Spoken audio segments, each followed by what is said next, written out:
Hadirin hadirat syubanul muslimin, generasi akidah Ahlus Sunnah wal Jamaah yang insyaallah kita semua istiqomah berpegang teguh pada akidah Ahlus Sunnah wal Jamaah sampai akhir hayat kita.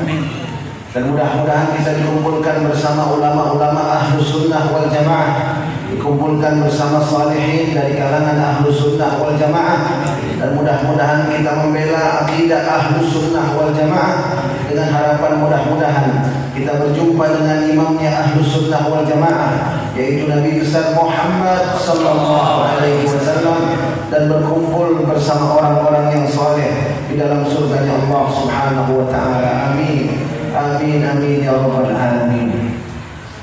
Subhanal muslimin rahimakumullah. Pada kesempatan taklim ini kita akan membahas sirah nabawiyah, yaitu sejarah Nabi besar Muhammad sallallahu alaihi wasallam. Jadi kalau disebut tarikh maka itu artinya sejarah. Kalau sejarah itu artinya umum. Tapi kalau sirah itu khusus sejarah Nabi besar Muhammad sallallahu alaihi wasallam. Jadi sejarah Nabi khusus disebut dengan sirah. Sedangkan tarikh yang artinya sejarah itu sifatnya lebih umum daripada sirah. Paham tak? Jadi kalau sejarah dibangunnya Ka'bah itu tarikh.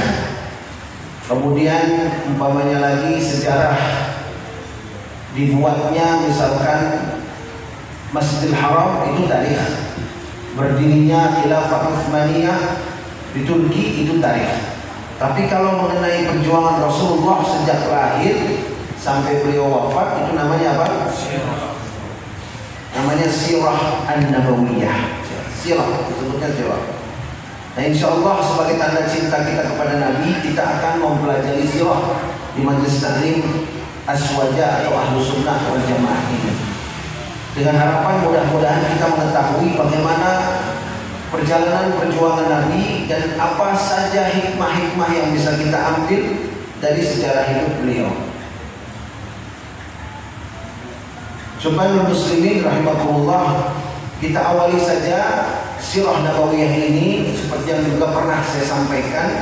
Buya pernah menyampaikan ini pada acara peringatan Maulid Nabi besar Muhammad sallallahu alaihi wasallam di Masjid Jami' Nur Rahmah. Waktu itu Buya menyampaikan cuplikan kisah hidup Rasulullah yang diawali dari masa remajanya. Kita akan ceritakan bagaimana kehidupan Rasulullah sebelum menjadi Nabi dan Rasul, kemudian bagaimana kehidupan Rasulullah di awal-awal menjadi Nabi dan Rasul. Ini untuk malam ini karena keterbatasan waktu. Jadi subhanal muslimin rahimakumullah, Nabi Muhammad SAW dikenal di kalangan masyarakat Quraisy waktu itu yang masih jahiliyah sebelum datangnya Islam sebagai pemuda yang sangat baik, pemuda yang sangat santun. Kalau kita bilang pemudanya sangat alim gitu ya, pemudanya alim betul, sangat sopan, sangat santun, akhlaknya mulia. Dan tidak hanya itu saja daya tariknya, Rasulullah juga memiliki penampilan yang mempesona. Jadi sudah penampilannya mempesona, ya. Kulit Rasulullah itu putih, rambut beliau itu hitam, ya, agak bergelombang, kemudian mata beliau tajam, tetapi tidak menakutkan. Orang yang melihatnya itu akan terpesona dengan wajah Rasulullah sallallahu alaihi wasallam. Ya. Kemudian ditambah lagi dengan akhlak beliau yang lebih mempesona. Jadi orang ganteng akan lebih ganteng kalau dia akhlaknya mulia, betul kan? Perempuan cantik akan lebih cantik kalau akhlaknya mulia. Laki-laki gagah ganteng akhlaknya rusak, gimana? Perempuan cantik mempesona tapi akhlaknya rusak, bagaimana? Ya. Berbeda dengan Rasulullah, penampilannya mempesona, akhlaknya lebih mempesona. Sallu ala Muhammad. Subhanallah muslimin, para remaja, generasi muda, akidah Ahlussunnah wal Jamaah. Jadi itu di masa muda Rasulullah. Pada masa muda Rasulullah, memang Allah sudah atur sedemikian rupa. Rasulullah itu nggak suka hal-hal yang nggak bermanfaat sejak mudanya, nggak suka hal yang sia-sia. Beliau Shallallahu Alaihi Wasallam sejak remajanya sudah bekerja sebagai penggembala kambing, ya, sebagai penggembala kambing. Pekerjaan beliau ini tidak mudah karena harus mencari rumput-rumput di tempat-tempat yang jauh, bahkan harus keluar dari kota suci Makkah Al-Mukarramah. Nah, suatu hari ketika Rasulullah sedang mengembalakan kambing bersama temannya, Rasulullah dapat informasi bahwa di kota Makkah ada keramaian, ada orang-orang pesta. Di situ kumpul anak-anak muda, nongkrong dan ngobrol. Rasulullah yang waktu itu masih muda, pengen nimbrung. Akhirnya dia bilang sama temannya, ya, tolong jaga kambing saya mau gabung ke situ sebentar. Oh boleh, silakan. Dijaga kambingnya. Rasulullah ke kota Makkah. Kemana tujuannya? Ke tempat keramaian itu. Begitu datang, ketemulah sekelompok remaja sedang nongkrong, sedang duduk-duduk begitu ya. Kemudian Nabi ikut duduk di situ. Tapi belum ngobrol, Nabi tiba-tiba tidur pules. Jadi bukan ngobrol, malah tidur. Makanya kalau menyontoh Nabi jangan kebalik. Di tempat nongkrong nggak ngantuk, di majlis pules. Ya. Jadi Rasulullah nongkrong belum ngobrol udah ngantuk, tidur pules. Begitu bangun orang udah bubar, balik lagi gembala kambing. Besok ada lagi berita, katanya ada keramaian lagi di sebelah sana. Rasulullah pengen ikut juga, namanya anak muda kan gitu ya. Datang dia tuh pengen nongkrong. Kalau zaman sekarang bilangnya apa? Kongko bahasa dulu gitu. Bahasa dulu itu. Nongkrong begitu. Rasulullah datang lagi, belum ngobrol, tidur lagi. Tidur terus lagi. Begitu bangun, orang-orang udah mulai. Setelah itu Rasulullah bilang, saya nggak mau ngobrol lagi. Percuma. Kalau saya datang pasti tidur. Mendingan saya ngangon kambing, gembala kambing. Dah selesai. Tuh. Dijaganya Rasulullah oleh Allah Subhanahu wa Ta'ala. Sejak muda beliau nggak suka dengan hal-hal yang nggak bermanfaat. Mendingan gembala kambing daripada nongkrong. Sifatnya produktif, menghasilkan sesuatu, begitu, bermanfaat, ya. Nah kemudian juga Rasulullah itu nggak mau makan daging kalau Rasulullah tahu daging itu disembelih untuk berhala. Jadi Rasulullah sejak muda itu benci sama yang namanya berhala. Padahal di sekitar kota Makkah itu penuh dengan berhala. Berapa jumlah berhala di sekitar Ka'bah? 360 berhala. 360 buah berhala, Tuhan-Tuhan dengan berbagai macamnya, ya, itu ditaruh oleh masyarakat jahiliyah di sekitar Ka'bah. Rasulullah paling benci itu, sejak masa mudanya udah benci betul melihat orang yang berhala. Sampai beliau kalau tahu ada binatang kurban yang disembelih untuk berhala, kemudian dagingnya diberikan kepada beliau nggak pernah akan mau makan. Artinya apa? Rasulullah udah jaga makanannya dari muda. Makanya antum anak muda kan paling demen jajan, betul nggak? Hah? Bukan hanya anak muda, orang tua juga demen jajan ya. Nah kalau kita mau contoh Nabi, jangan sembarang makan. Jangan sembarang, tempatnya bagus, tempatnya bersih, tempatnya higienis, halal enggak? Nah itu yang penting. Halal enggak? Kayak tukang nasi goreng umpamanya, lihat itu botolnya, ada botol amciu enggak? Biar enak kayak apa? Kalau ada botol amciu, tinggalin. Amciu itu arak Cina. Arak Cina. Ciri khasnya botolnya bening kayak begini nih. Labelnya merah. Dia punya label merah. Buya dulu pernah keliling se-Ciracas ngasih selebaran sama jamaah. Pak Haji juga ikut kalau masalah ya. Kasih selebaran tentang angciu. Angciu itu arak Cina. Itu katanya kalau dikasih ke masakan lebih enak. Tapi enaknya enak apa nih? Halal apa haram? Kan begitu masalahnya. Makanya antum harus jelas, harus jeli begitu. Mana yang nggak boleh, mana yang boleh. Sendal perempuan hati-hati. Sendal perempuan, jaket kulit hati-hati. Lihat pori-porinya. Kalau pori-porinya ada tiga, itu kulit babi itu. Ada merek sendal perempuan mahal, branded. Kan ada orang pengen pakai sendal branded. Branded, impor, ori. Wah, kita kalau branded, impor, ori udah nggak sembarangan. Ngelihat harganya juga, wah sendal sepasang 2 juta, masih murah. Ada orang yang bingung kebanyakan duit beli sepatu 1/4 miliar. Sepatunya 1/4 miliar. Aneh ulang lagi itu. Jam tangannya berapa?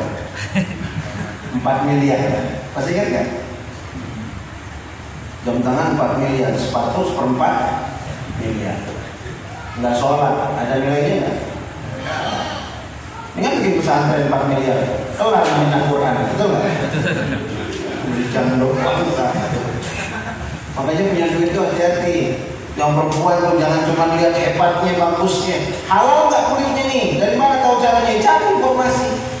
Yang laki-laki makan di mana-mana nasi goreng, bukan nasi goreng. Lihatin tuh tukang nasi goreng tuh. Pakai amcuy nggak dia nih? Kalau nggak pakai amcuy makan.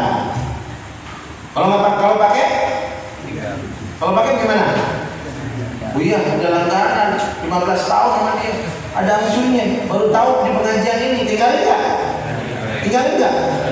Sayang punya. Ya, imannya kalah sama Ucus. Imannya kalah sama apa? Sama Ucus. Iman jangan kalah sama Ucus. Biar enak bagaimana makanan, kalau haram kita terusin nggak? Hati-hati makanya ya. Rasulullah begitu sejak mudanya. Kalau ada daging sebeli buat berhalal nggak mau. Hanya hati-hati. Antum makan zaman sekarang udah lapar. Banyak, masya Allah, pedagang-pedagang yang jujur banyak. Pedagang-pedagang yang jujur banyak. Tapi pedagang-pedagang yang kejam juga banyak. Nggak peduli dia mau haram mau halal, yang penting dagangannya laku. Bakso dagingnya dicampur sama apa? Alhamdulillah. Jadi makanya halal nomor 1. Insya Allah. Mendingan makan yang mahal haram apa yang murah enak halal? Itu kan murah enak halal daripada mahal. Ya, jangan bangga. Saya kemarin makan di restoran Jepang. Wah, bangga kan? Restoran Jepang makan bangga. Pakai sake halal apa haram? Haram. Itu nggak usah bangga, keluarnya sama. Makanan murah, makanan mahal, keluarnya sama. Makan nasi uduk, harganya seporsi 7.500, sama telur semur 7.500. Sama makan di Nusret. Tahu Nusret? Nusret nggak tahu? Nusret itu restoran termahal. Ini orang Turki, Muslim.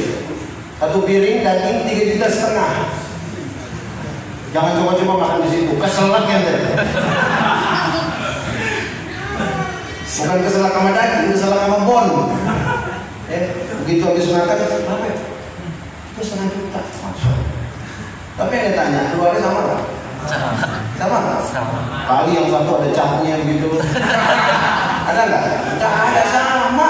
Makanya jangan bangga makan yang penting apa? Halal. Nah, Rasulullah sejak muda itu jaga makanannya dagingnya halal. Kemudian Rasulullah sejak muda itu diingatkan oleh Allah. Suatu hari beliau kerja sama pamannya Abbas bin Abdul Muttalib. Muhammad bantuin Ka'bah lagi dibuka, bantu. Kayak begini di masjid, ya dibuka, diperbaiki. Rasulullah bantu sejak muda ya. Makanya alhamdulillah Aswaja ini insyaallah udah terbukti, terpuji ya. Kalau ada amal-amal kebaikan itu selalu terdepan. Insyaallah. Rasulullah bantuin. Terus kata Abbas bin Abdul Muttalib, Muhammad, itu juga kamu terlalu bawah. Naikin biar gampang. Nanti bawa batunya keserimpet jatuh. Dulu diangkat kan, sampai kelihatan paha Nabi. Diangkat begitu gamisnya, kelihatan paha Nabi. Namanya orang kerja kan, kebayang nggak gamis kan gitu, diangkat kayak sarung, gamis diangkat ke atas, disarungin kan kelihatan paha kita. Begitu diangkat kebuka, pingsan langsung. Padahal nggak ada apa-apa, nggak kebentur palanya, nggak kenapa-napa. Tapi begitu auratnya kebuka begitu, pingsan langsung Rasulullah SAW. Kata Nabi, sejak hari itu aku tidak pernah mau menyingkapkan auratku. Sallu ala Muhammad. Buya, kalau main bola gimana nih? Di majlis pakai sarung, di lapangan pakai kolor. Ada nggak yang begitu? Banyak. Jangan ya. Bisa nggak pakai training main bola? Bisa nggak pakai celana pangsi? Bisa nggak? Emang kalau pakai celana kolor yang nggak pinter jadi striker hebat? Ada pengaruhnya nggak? Kalau nggak bisa nggak bisa aja. Jangan menang gaya. Gaya kaosnya nomor 10, ya nggak? Kaos nomor 10, striker kan? Kolor nomor 10, sepatu bolanya masya Allah kan, giginya itu masya Allah, pakai gigi macan gitu. Kerjaannya apa? Gol bunuh diri mulu. Apa manfaatnya kalau begitu? Yang penting kita nutup aurat. Syar'i. Main bola boleh, atau main bola boleh. Main futsal, aku kan sedang main futsal ya. Boleh main futsal, jaga aurat. Jangan pakai celana pendek begitu, pakai celana pangsi. Dan malunya jangan sama orang, malunya sama Allah. Ntar ketemu Buya pakai celana pendek, lari. Ada Buya lari. Gak pakai jilbab, ada Buya lari. Bagus. Ya. Tapi lebih bagus lagi kalau malunya sama. Ada Buya, nggak ada Buya, pakai pakaian yang nutup aurat, begitu. Jaga tuh ya, insya Allah. Kalau buat dalaman aja udah, jangan dipakai keluar, malu. Apalagi nggak pakai baju, pusar kemana-mana. Ya, jangan udah, malu. Aurat itu. Aurat, Buya, gerah Buya. Ya, kalau gerah emang harus buka baju semua Pak. Kan nggak bisa pakai pakaian tipis kan gitu ya. Banyak cara lah.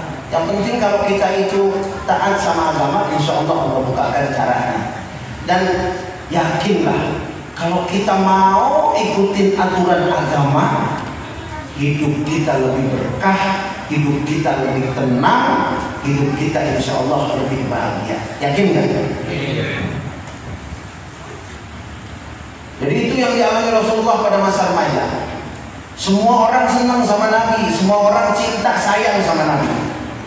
Sampai-sampai Khadijah, seorang wanita pengusaha kaya raya, mendengar ada laki-laki yang ganteng, kemudian akhlaknya mulia. Masya Allah. Antum yang perempuan kalau mau cari nanti suami yang begitu, ya, jangan dilihat mobilnya, lihat sholat enggak. Jangan ditanya di mana kerjanya, sholat enggak. Akhlaknya bagaimana?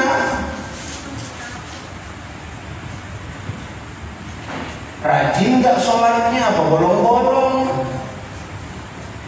Biar gaji gede sholat bolong-bolong, dibawa ke neraka nanti perempuannya. Betul nggak? Udah mah, gak usah rajin-rajin banget ibadah. Papa gajinya tetap 100 juta sebulan, tenang aja. Mama mau beli apa aja, papa beliin. Gak usah rajin-rajin ke majelis taklim, buang-buang waktu. Papa aja nggak sholat jamaah, begini mobil tambah banyak. Tuh lihat tuh yang rajin sholat jamaah, baru buka warung 3 hari dia bangkrut. Motornya hilang di masjid rajin berjamaah, sendalnya hilang di masjid berjamaah, itu orang beri. Nah, kira-kira kegoda kita seperti. Jangan hadirin sekalian. Ukuran kita bukan harta ya, ukuran kita bukan dunia, tapi ukuran kita sesuai dengan Quran dan Sunnah. Jadi Rasulullah ini menjadi idola dan primadona di masyarakatnya. Semua tetangganya senang sayang. Bahkan Khadijah akhirnya melamar Rasulullah SAW. Kemudian akhirnya menikah dengan Nabi besar Muhammad SAW. Karena akhlaknya yang mulia. Ini sebelum jadi Nabi. Setelah jadi Nabi apa yang terjadi? Turun firman Allah, Iqra bismi rabbikal ladzi khalaq. Rasulullah menggigil, kemudian bilang sama istrinya, kemudian istrinya Khadijah mendukung Rasulullah. Tenang aja, jangan takut, Allah tidak akan menghinakanmu. Setelah berapa lama turun lagi firman Allah, Ya ayyuhal muddatsir qum fa'anzir. Wahai orang-orang yang berselimut, bangunlah dan beri peringatan. Tadinya menggigil sendirian di rumah, Allah perintahkan Nabi untuk beri peringatan. Akhirnya Rasulullah ajak siapa? Istrinya. Langsung masuk Islam. Jadi ada 4 orang yang disebut as-sabiqun al-awwalun. Yang pertama kali masuk Islam siapa? 1, Khadijah, istrinya, perempuan. Dari kalangan perempuan, Khadijah. 2, Abu Bakar Siddiq. 3, Zaid bin Harithah. 4, Ali bin Abi Thalib. Ini yang pertama kali masuk Islam. Jadi kalau antum mau tahu siapa sih yang pertama kali masuk Islam, itu 4 orang itu. Khadijah, Zaid bin Harithah, siapa lagi? Abu Bakar Siddiq dan Ali bin Abi Thalib. Ali bin Abi Thalib kayak antum ini, masih muda, ya, otaknya cerdas. Jadi jangan salah, Islam itu diterima pertama kali diwakili oleh ada perempuannya, ada kalangan orang dewasanya yang kaya raya diwakili oleh Abu Bakar. Ada kalangan orang dewasa dari kalangan menengah sampai ke bawah diwakili oleh Zaid bin Harithah. Ada mewakili remaja dan pemuda yang lagi gagah-gagahnya dan cerdas-cerdasnya diwakili oleh Ali bin Abi Thalib. Dari 4 orang ini Abu Bakar dakwah. Begitu Abu Bakar dakwah, masuk Islamlah siapa? Utsman bin Affan. Kemudian Sa'ad bin Abi Waqqas. Kemudian Zubair bin Awwam. Kemudian Talhah bin Ubaidillah. Kemudian yang kelima adalah yang masuk Islam juga Abdurrahman bin Auf, pengusaha, masuk Islam. 5 orang. Ini gelombang yang kedua. Gelombang pertama ngajak, gelombang kedua makin banyak. Seperti antum majelis taklim. Dulu barangkali cuma 5 orang. Yang 5 orang ini istiqomah, ajak temannya. Berubah jadi 10. Yang 10 ini istiqomah, ajak temannya. Berubah jadi berapa? Jadi 20. Yang 20 istiqomah, ajak temannya. Terus bertambah. Seperti itulah perkembangan Islam. Jadi kalau antum sudah merasa nikmat hadir di majelis taklim, ajak temannya yang belum mau hadir. Insya Allah. Beliau ajak itu masih sembunyi-sembunyi, orang Quraisy belum ada yang tahu. Kemudian turun ayat lagi. Apa kata Allah? Wa anzir ashiratakal aqrabin. dan peringatkanlah keluarga-keluarga terdekatmu. Keluarga terdekat maksudnya apa? Maksudnya kalau di Arab itu ada suku, ada kabilah. Kalau tadi Rasulullah baru di lingkungan keluarganya, maka Allah perintahkan untuk mengajak di lingkungan suku dan kabilahnya, lebih luas lagi. Dan jamaah rahimakumullah, di dalam sirah disebutkan bahwa perintah pertama yang Allah perintahkan umat Islam untuk dilakukan yaitu sholat. Cuman sholatnya di awal Islam belum 5 waktu. Ya, fasabbih bil ashiyyi wal ibkar. Artinya apa? Bertasbihlah kepada Allah di waktu fajar dan di waktu asar. Jadi di awal-awal Islam sholat itu berapa waktu? 2. Sholat subuh dan sholat asar. Sholat sebelum terbit matahari dan sholat sebelum terbenam matahari. Baru setelah Isra Mi'raj menjadi 5 waktu. Itu tahapan-tahapannya. Jadi begitu ada perintah sholat, sahabat langsung sholat. Sami'na wa ata'na, gak banyak nanya. Tapi mereka lakukan sholatnya sembunyi-sembunyi, dan mereka lakukan sudah mulai berjamaah. Pernah suatu hari Sa'ad bin Abi Waqqas sholat berjamaah, kemudian ketemu sama orang kafir Quraisy. Kalian lagi ngapain ini? Kalian mengikut Nabi Muhammad ya? Bubar. Gitu. Didorong-dorong Sa'ad bin Abi Waqqas, didorong-dorong. Sa'ad bin Abi Waqqas ini antum tahu, beliau itu sniper. Tahu sniper? Penembak jitu. Kalau sekarang penembak jitu karena pakai senapan. Kalau dulu pakai panah. Jadi kalau antum mana, tuh kena persis tengah. Setelah itu Sa'ad bin Abi Waqqas mana? Panah. Itu panah yang udah nancep di tengah bisa terbelah sama panahnya Sa'ad bin Abi Waqqas. Orang ngelunding pedang begini aja, begini orang mau begini nih, bisa dipanah sama beliau, jatuh pedangnya. Coba bagaimana hebat ya. Kalau kita kan beda ya, kita mau bidik betis yang kena leher. Makanya paling takut sama orang biasa daripada sama orang polisi. Kalau polisi kan tembak betis kena betis. Kalau kita tembak betis lehernya bolong ya. Kalau Sa'ad bin Abi Waqqas enggak tepat. Karena didorong-dorong, beliau ini kan tentara juga, militer juga. Beliau akhirnya ngelawan, dia cari di sekitarnya, dapat tulang rahang onta yang kering. Tulang rahang onta diambil, dipukul itu orang, jatuh berdarah. Nah dalam sejarah itulah darah pertama yang tertumpah ke bumi untuk membela agama Islam. Itu darah pertama yang menetes ya, untuk membela agama. Ini udah mulai nih, orang kafir Quraisy sudah mulai dengar sayup-sayup. Ini Muhammad ngajak apa ya? Begitu. Udah mulai kasak kusuk. Kemudian akhirnya ada perintah tadi itu ya, wa anzir ashiratakal aqrabin, panggil keluarga terdekatmu. Maka Rasulullah langsung naik ke Bukit Safa. Rasulullah langsung panggil, ya Bani Hashim, ya Bani Fihr. Itu keluarga beliau semua itu. Tapi satu kabilah, satu kampung, satu suku begitu. Datanglah orang berbondong-bondong. Kemudian kata Rasulullah, kalau aku katakan kepada kalian di belakang bukit itu ada sepasukan kuda yang siap menyerang kalian, apakah kalian percaya? Lalu mereka semua menjawab, kami akan percaya karena kau terkenal dengan jujur dan engkau kami beri gelar Al-Amin Muhammad.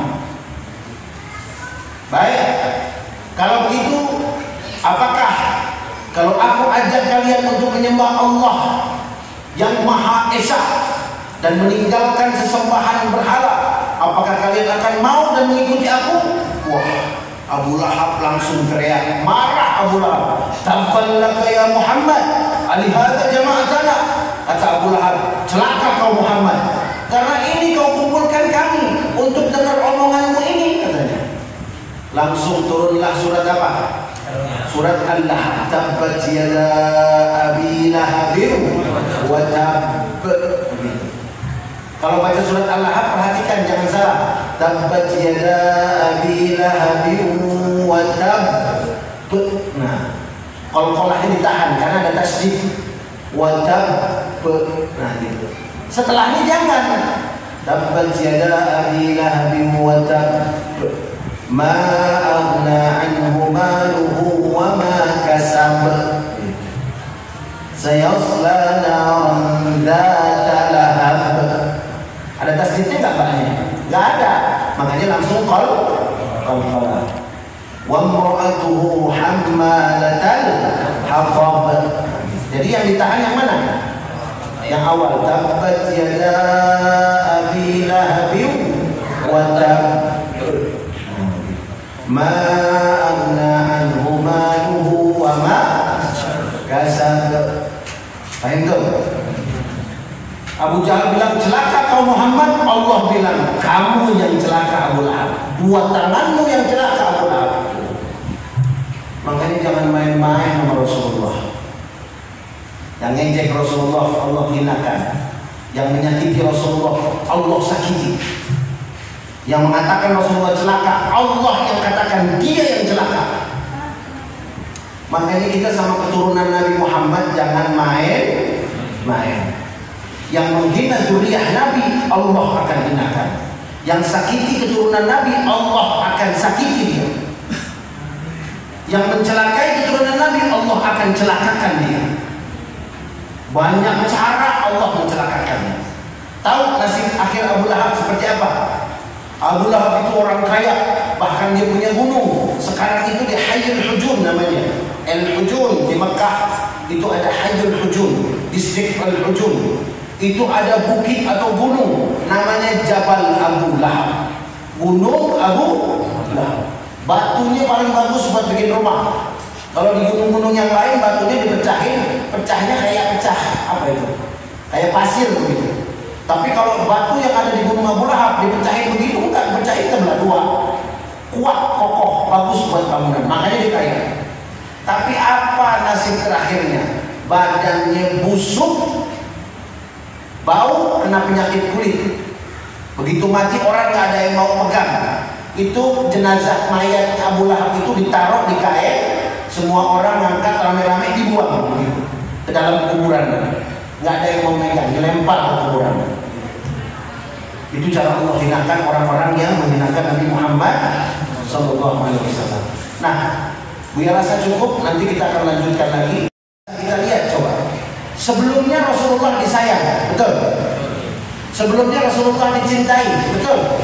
Ya. Rasulullah sebelumnya dipuji-puji. Tapi begitu Rasulullah dakwahkan Islam, Rasulullah katakan yang hak itu hak dan yang batil itu batil, berubah. Pemuda yang dulu disayang ditendang, pemuda yang dulu dicintai dibenci, betul nggak? Pemuda yang dulu dipuja dihina. Makanya juga antum jangan heran kalau antum santai-santai aja, diem-diem aja, banyak temennya. Tapi kalau antum tegar dalam prinsip, ini nggak boleh karena nggak sesuai dengan Quran, ini munkar, ini kemaksiatan, bukan karena kita sok suci, tapi karena kita udah banyak dosa, nggak mau nambah lagi dosanya. Kita udah kotor, nggak mau tambah kotor lagi. Dan karena kalau kita diamkan itu yang namanya kemaksiatan, kemungkaran, maka Allah akan murka kepada kita. Ibadah kita nggak diterima, doa orang soleh nggak diterima. Kalau orang soleh itu mendiamkan kemungkaran dan kemaksiatan, merajalela. Tapi itu memang resikonya. Kalau antum ajak kebaikan, antum nggak ada musuh, banyaknya teman. Tuh kayak dia tuh lembut, santun, gitu. Tapi coba kalau yang teriak, ada kemungkaran dia teriak, ada kemaksiatan dia tegur, ya, ada yang melanggar dia ingatkan dengan cara yang baik sampai dengan cara yang tegas. Masya Allah, itu diejek, dikasih apa namanya sebutan macam-macam, ya, provokasi.